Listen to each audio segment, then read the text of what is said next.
Assalamualaikum warahmatullahi wabarakatuh. Selamat malam. Ini kali kita mau bicara ekonomi Indonesia. Ya. Jadi kalau kita lihat di Jakarta ini hotel dijual hampir 1 triliun nih, bintang 5 Menteng. Ya, 999 miliar, hampir 1 triliun ya. Luasnya sekitar 11.158 meter persegi. Ini luas tanah apa luas bangunannya? Kelas 1 kolonial Menteng bergaya. Dijual hotel bintang 5 bergaya klasik kolonial Menteng Jakarta Pusat. Oh, dia luas tanah 4.000 meter, sekitar 4.000 meter persegi. Luas bangunan 11.158 meter persegi, 8 lantai, 2 basement. Ya, ini hotel di Menteng ya. Kalau di Jakarta banyak yang kelas 1, kelas 3, kelas 2 yang dijual. Nih di Grogol 10 lantai dekat Mall Citra. Mungkin banyak juga kelas 1 yang dijual ya, bintang 1. Ya. Four Star Hotel 246 kamar 300 miliar. Ya, hotel-hotel bintang 2, bintang 3 yang di bawah 100 miliar ya. Itu. Ini di Jakarta nih sekitar 1000-an hotel dijual. Nah, ini lagi nih Pasar Minggu. Aston Priority TB Simatupang 798M. Ya, di sini 788M, 798. Luas bangunan 25.000 meter persegi. 296 ruang ininya, kamarnya ya. Gila ya. Ini krisis ekonomi namanya. Ya, itu di Jakarta. Kita lihat sekarang hotel dijual di Bali nih. Ya. Singaraja Bali. Ya. Kalau di Bali ini yang udah pasang iklan, ini hotel-hotel bintang 3 umumnya. Ya. Atau resort. Hotel bintang 4, Ngurah Rai dan Pasar 85M. Oh, luas tanahnya luas bangunan 13.000 meter persegi. Ya.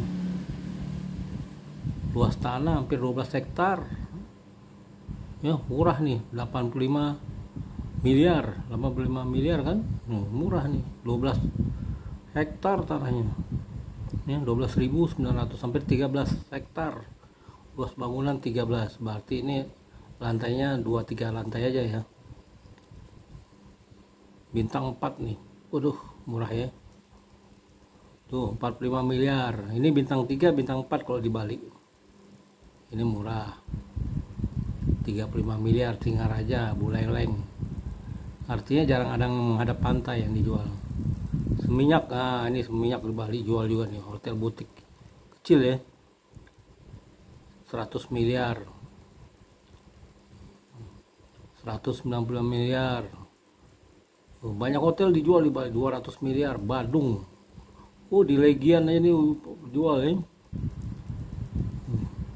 200 miliar, 40 miliar, 200 miliar. Benoa, Badung. Jadi banyak hotel dan resort yang dijual. Umumnya bintang 3, bintang 4 atau bintang 2 ya. Bintang 4. Nah, kan yang bintang 5 mungkin ada juga yang dijual, cuma bisik-bisik ya, nggak dipasang di iklan seperti ini gitu loh. Ya. Sekarang kita lihat hotel di Bandung. Nah, kalau di Bandung kecil-kecil yang dijual. Di bawah 50 miliar. Ya, 2 lantai, 3 lantai. Nah, hotel kecil-kecil. Kalau yang besar-besar itu bisik-bisik jualnya gitu ya. Jadi ditawarkan secara langsung aja gitu, man to man gitu ya. Nah, ini di Bandung juga pusat kota ini. Hotel bintang 2 pusat kota 100 miliar. Porsel aktif Setiabudi. Wah, ini strategis di Setiabudi ini. Jual. Belum gedung-gedung perkantoran banyak yang dijual. Mall juga mungkin banyak yang dijual. Daerah Bandung ya. Wah, parah ya. Jadi boleh dikatakan ini mirip-mirip krisis 98 ya. Tahun 98, tapi sekarang nggak pakai rusuh. Kalau 98 nggak pakai rusuh dulu. Nah, ini kalau kita sekarang kita merefleksikan nih nilai tukar rupiah Ini 15.875. Ini kalau di money changer 16.000 ya. Jadi waktu krisis 98 itu di era Soeharto hanya 8.000. Ya, sekitar bulan-bulan Februari sampai Mei. Sedangkan di sebelumnya tuh tahun 1997 hanya sekitar 1.600 ya, 1.500, 1.500 awal-awal 97. Kemudian naik jadi 4.250 Desember. Gue ini kerja di bank dulunya, jadi tahu ngerti nih mengenai apa Palas. Kerja di bank sebelumnya perusahaan asing internasional di bagian keuangan, gue kerja 6 tahun. Jadi di bagian keuangan ya, yang ngerti Palas lah. Di bank sekitar 4 tahun, berikutnya krisis itu bank. Jadi gue di PHK juga dulu. Berikutnya gue jadi konsultan untuk bank-bank gitu loh. Jadi ngerti lah semua nih, nilai tukar, ekonomi segala macam ngerti lah. Gitu ya. Jadi waktu 1997 awal itu hanya 1.500. Berikutnya naik 1.600 pelan-pelan sampai 1.700, akhirnya Desember menjadi 4.250. Nah, era menjelang kejatuhannya Soeharto itu menjadi sekitar 6.000 sampai 8.000. Di era Pak Habibie mulai merosot lagi sampai 10.000 bahkan 16.000. Nah, sekarang ini di era Jokowi ya, sudah hampir sepanjang Jokowi berkuasa itu nilai tukar rupiah nggak pernah menyentuh di bawah 10.000 gitu. 13.000, 12.000, 14.000. Sekarang nih tertinggi nih 15.875 menjelang berakhirnya pemerintahan Jokowi ya. 15.875. Kalau di money changer itu 16.000 ya. Gawat ini. Jadi waktu krisis 98 aja nggak pernah mencapai segini. Sekarang di mana-mana PHK, perusahaan banyak yang tutup, terutama konstruksi menengah, hotel-hotel banyak dijual, mall sepi ya. Terus ditambah lagi, nah ini tingkat suku bunga di Amerika. Seperti tadi berita di Amerika bahwa Amerika itu berkuasa terhadap ekonomi global ya. Dia tinggal naikin tingkat suku bunga aja, ekonomi negara lainnya akan melemah ya. Nah ini sejarahnya nih, historisnya tingkat suku bunga ya. Nih pada tahun 1980 sampai 1985, 1990 ini tinggi banget nih, berapa ini? 18%. Sedangkan sekarang ini 2023 ini sekitar 5% ya. Nah, tahun 1980 18%, Bo. Tinggi banget ya. Ini lama lagi nih. Tuh sampai tahun 90 aja ini masih tinggi ya. Masih sekitar 575. 572. Sekarang ini 5% ya. Apakah ini 5% ini akan mengikuti kemari? Ya. Naik lagi ke sini karena ada faktor perang Rusia Ukraina dan Israel dengan Hamas yang dikhawatirkan meluas ke seluruh Timur Tengah, dan juga perang di Rusia Ukraina akan meluas juga gitu loh sampai ke Korea Selatan, Korea Utara, dan juga bahkan ke Eropa. Jadi ini trennya tingkat suku bunga ini akan mengikuti ini supaya ekonomi dunia melemah semua, di bawah nanti kontrol oleh Amerika gitu loh. Nah, caranya makanya Amerika tuh negara kuat banget gitu. Sehingga dengan mempermainkan tingkat suku bunga ini ya, naik ini turun naik lagi, itu Amerika udah menguasai dunia gitu loh. Nah ini kenapa naik? Nah ini pasca perang Vietnam. Perang Vietnam itu dari tahun 1954 sampai 74 sampai di sini nih. Ya kan, Amerika katanya kalah. Dia naikkanlah tingkat suku bunga itu. Ya. Sehingga ekonomi melemah. Gitu loh. Di sini nih perang nih 1954 sampai 1974. Amerika kalah ya, 1974 naik tingkat suku bunga langsung ya. Ekonomi jadi kacau balau, terutama negara berkembang. Nah, dampaknya di sini nih. Ya, di sini nih tahun 89 sampai 90 tuh sampai 95 lah ekonomi semua lemah karena tingkat suku bunga tinggi sekali. Gitu loh. Dampak dari suku bunga tinggi di sini berdampaknya sampai tahun 2000-an lah boleh dikatakan gitu. Ya. Gitu. Nah, Ini sekarang kembali lagi tingkat suku bunga naik nih, membuat negara-negara berkembang babak belur, krisis. Nah, terbukti di Indonesia, hotel sepi, semua dijual, di sini jual, Bandung, Bali, Jakarta, Bandung, di kota-kota utama dijual semua.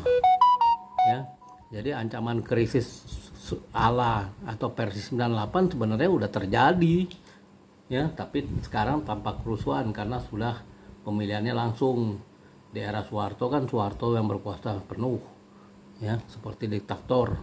Jadi terjadi kerusuhan karena ada yang mau berebut kekuasaan gitu loh. Ya, tapi kalau di sini, nah ini bunga The Fed ya, bunga di Amerika.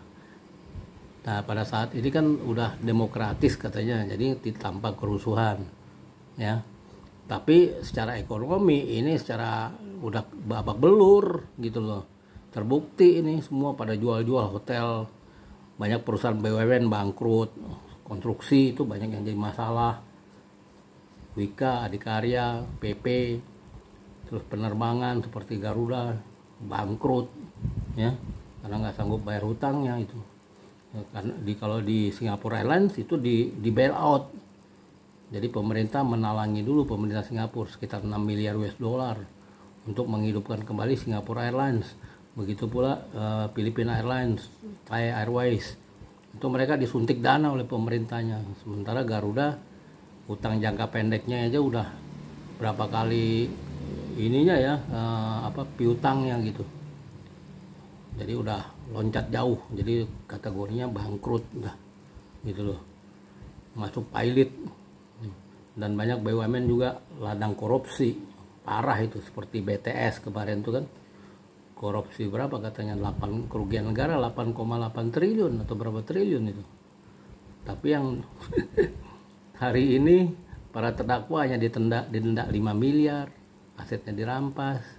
Kalau dihitung-hitung semua ada nggak 1 triliun tuh. Para terdakwanya hanya didenda sekian miliar, tahan 18 tahun. Tapi aset yang dirampas menutupi nggak gitu loh. Nah itu selalu begitu ya. Jiwasraya dibobol, Asabri dibobol, Wana Arta dibobol, asuransi dibobol, itu mafia. Jadi Jakarta ini juga sarang koruptor sebenarnya gitu loh. Anggota DPR lah koruptor, menteri koruptor gitu loh. Di luar Jakarta gubernur koruptor, bupati koruptor.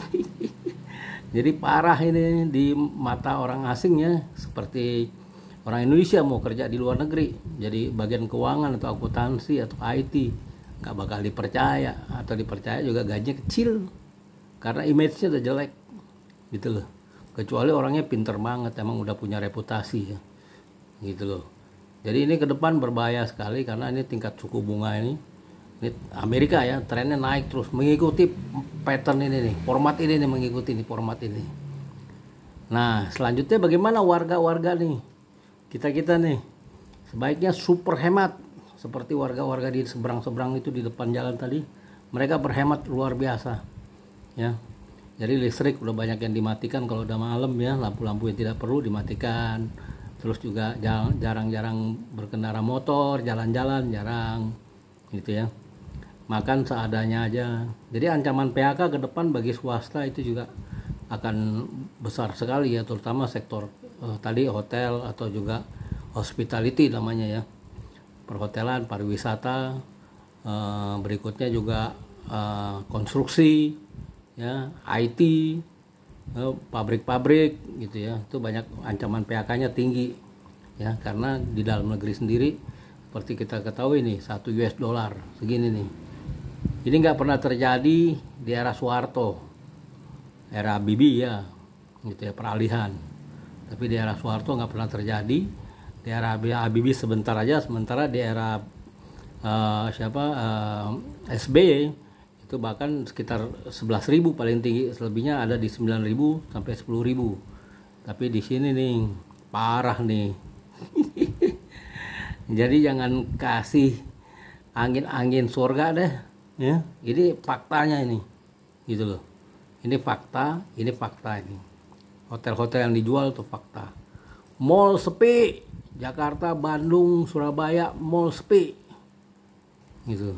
Ini bukan ngomong aja, fakta ini. Nah ini ancamannya berikutnya ini nih, ya, nggak main-main ini, akan terjadi krisis. Jadi kalau nggak ada strategi khusus untuk presiden baru nantinya, Indonesia akan mengalami krisis yang lebih parah daripada tahun 1998. Dan bangkitnya lama, mungkin bangkitnya itu 10 tahun kemudian gitu ya. Parah ini. Karena bukan Indonesia aja yang mengalami seperti ini. China pun babak belur ekonominya. China, Singapura, Eropa Barat, India apalagi. Waduh, parah. Kenapa China ekonominya babak belur juga? Karena jumlah penduduknya banyak. Ini yang menjadi tekanannya nih untuk global. India juga begitu, jumlah penduduknya banyak gitu. Jadi warga super hemat ke depannya dan kerja keras, belajar terus. Wabillahi taufiq wal hidayah. Wassalamualaikum warahmatullahi wabarakatuh.